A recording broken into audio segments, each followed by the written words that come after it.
Hi friends, it's Mrs. Villa and I'm back again with this week's shared story. Hope everyone is doing well. This week we are going to read The Signmaker's Assistant by Ted Arnold, and the genre is humorous fiction and the author's purpose would be to entertain them. So when we look at the genre, it says humorous fiction. So does anybody have an idea what humorous might mean? Think about the word humor. Someone says you have a good sense of humor. It means the ability to laugh, right? Or take things as a joke or to be kind of silly. So humorous fiction, that means that this story, the author is intending us to laugh a little bit, okay? So the title again is The Signmaker's Assistant, and it's humorous fiction. Humorous fiction is a funny story about imaginary people and events. We're going to look for the funny things that happen in this story. And the question we want to think about as we're reading this week is, how will the Signmaker's assistant fix the problems he causes? Okay, so if you have your Reading Street book and you want to follow along in your book, it's on page 268. But if you don't have your book, don't even worry about it, guys, okay? Just get comfy and enjoy. Everyone in town agreed. The old Signmaker did the finest work for miles around. Under his brush, ordinary letters became beautiful words. Words of wisdom, words of warning, or words that simply said which door to use. When he painted stop, people stopped because the sign looked so important. When he painted please keep off the grass, they kept off because the sign was polite and sensible. When he painted good food, they just naturally became hungry. People thanked the sign maker and paid him well, but the kind old man never failed to say, "I couldn't have done it without Norman's help." So there's the sign maker. And as the readers, we can make that inference that that must be Norman because the sign maker said he had an assistant. So think about any signs that you might see in your neighborhood that help you with directions. He had mentioned a stop sign, right? Any other signs that you've seen that help you to get around? Keep thinking about it. Norman was the sign maker's assistant. Each day after school, he cut wood, mixed colors, and painted simple signs. "Soon I will have a shop of my own," said Norman. "Perhaps," answered the sign maker, "but not before you clean these brushes." One day after his work was done, Norman stood at a window over the sign shop and watched people. They stopped at the stop sign. They entered at the enter sign. They ate under the good food sign. "They do whatever the sign says," said Norman to himself. "I wonder." He crept into the shop while the sign maker napped. With brush and board, he painted a sign of his own. Early the next morning, he put up the sign, then ran back to the window to watch. What do you think he's watching for, guys? Yeah, to see if people are going to follow the sign he made. And here's the sign that Norman made. "No school today." "No school?" muttered the principal. "How could I forget such a thing?" "No one informed me," said the teacher. "Hooray!" cheered the children. And everyone went home. Just because he put a sign that said "no school today" on the door, everyone went home. Nobody even checked or called around to see if it was true. They just followed Norman's sign. Isn't that crazy? "This is great," cried Norman. He looked around town for another idea. "Oh," he said at last, "there is something I have always wanted to do." The following day, Norman jumped from the top of the fountain in the park. As he swam, he thought to himself, I can do lots of things with signs. Ideas filled his head.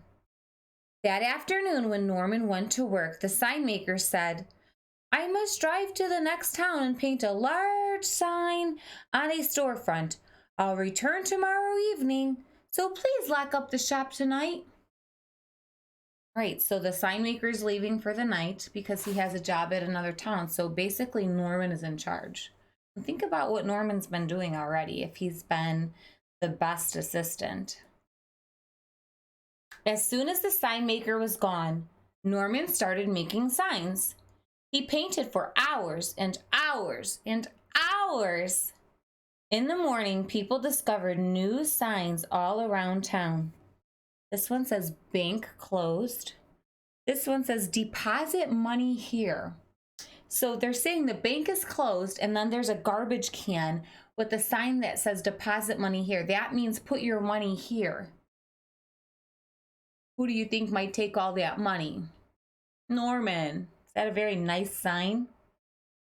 And is that very smart that the people are listening to a sign that says to put their money in the garbage, to deposit their money in the garbage? I would never do. Eat your hat. And then you can see the illustrator showed a picture of a bite mark on the hat.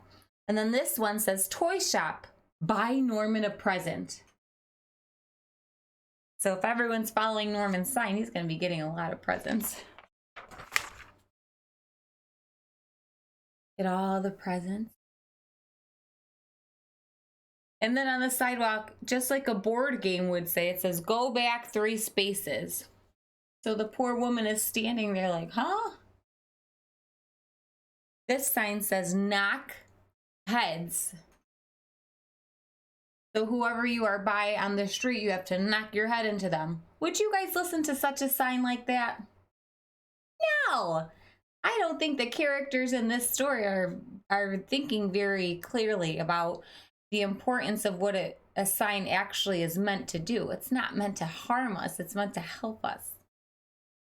Norman watched it all and laughed until tears came to his eyes. But soon he saw people becoming angry. The sign maker is playing tricks, they shouted.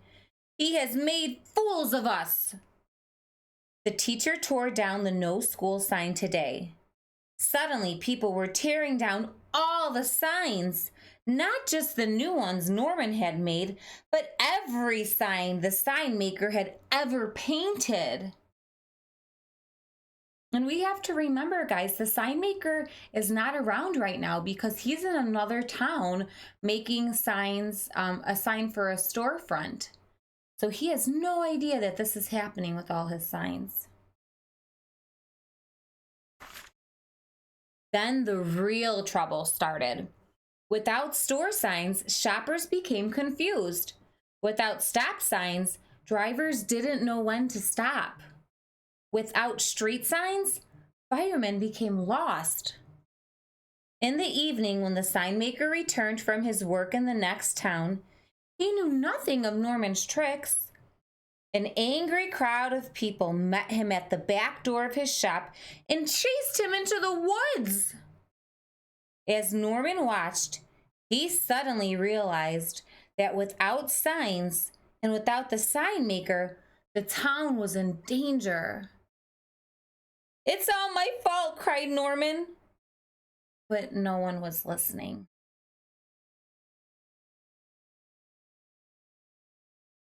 Shame on Norman. Late that night, the sign maker returned and saw a light on in his shop. Norman was feverishly painting. Feverishly means, guys, like a quick motion, like nonstop, like you're in a hurry to do something. Norman was feverishly painting. While the town slept and the sign maker watched, Norman put up stop signs, shop signs, street signs, and danger signs, and welcome signs, in and out signs, large and small signs, new and beautiful signs. He returned all his presents and cleared away the garbage at the grocery store. It was morning when he finished putting up his last sign for the entire town to see. And this is the sign. It says, "Don't blame the sign maker. I tricked you and I'm sorry, Norman." Then Norman packed his things and locked up the shop. But as he turned to go, he discovered the sign maker and all the townspeople gathered at the door. "I know you're angry with me for what I did," said Norman with downcast eyes. "So I'm leaving." Downcast eyes is when you're looking and your eyes go down, like if you're really sorry or shameful.